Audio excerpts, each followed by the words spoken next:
So, throughout my life, I have always felt things very deeply, and I understand my feelings and thoughts and emotions and experiences through writing poetry.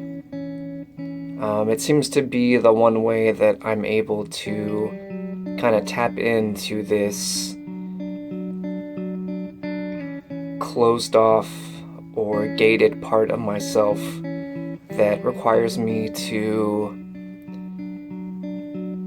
almost pry it open at times and let out the emotional experience or emotional knowledge and wisdom that I need to kind of ascertain in order to best understand my state of being at the time. And very often I'll find behind that gate feelings of loneliness. And I'm not sure if that's a writer thing or just a human thing, but I think very often hidden behind these walls or these gates or these dams that we erect is or are these feelings of loneliness that kind of continue to continues to beg the person to kind of let those feelings out and to express that loneliness in a way that is understood by others. Because I really believe that at the core of the human condition is this feeling of loneliness. And it's only through connection that we can really understand fully ourselves and fully understand other people. And so one way that I hope that you can understand me is by listening to me read you a poem. And the poem I'm going to read to you today is one I recently wrote that I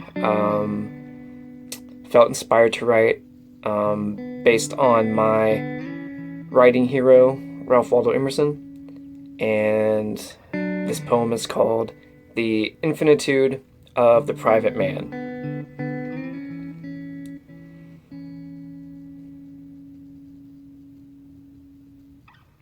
Indulging in the lonesome trance of loss.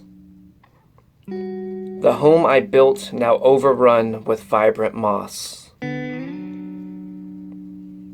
Home.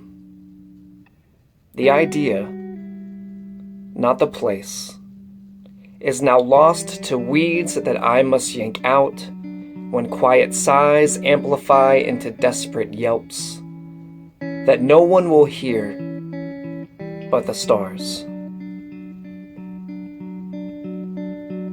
But I digress. Or rather, I confess my feelings are their own stories, and my heart is the Alexandrian library.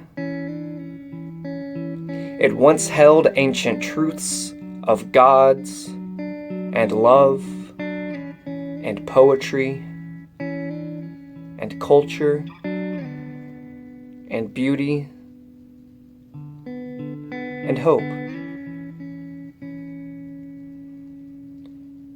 But now it has been burnt to ashes by unholy crusaders disguised as friends and family and lovers and pride and forgetfulness and lust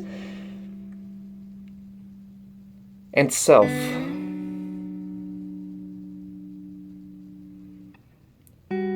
But I digress. Or rather, I feel the same longing I spent years convincing my mind was absence, when really, it was a deep truth of my soul I chose to keep hidden from fear I'd have to admit. I need someone. That all this pruning and yanking and trimming and chemicals, all of these chemicals to keep this moss from consuming my heart,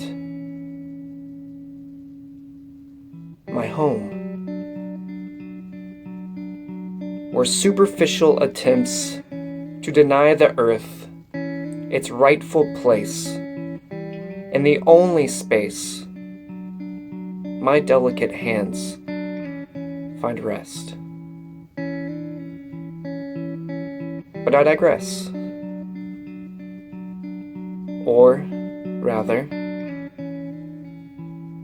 I am home.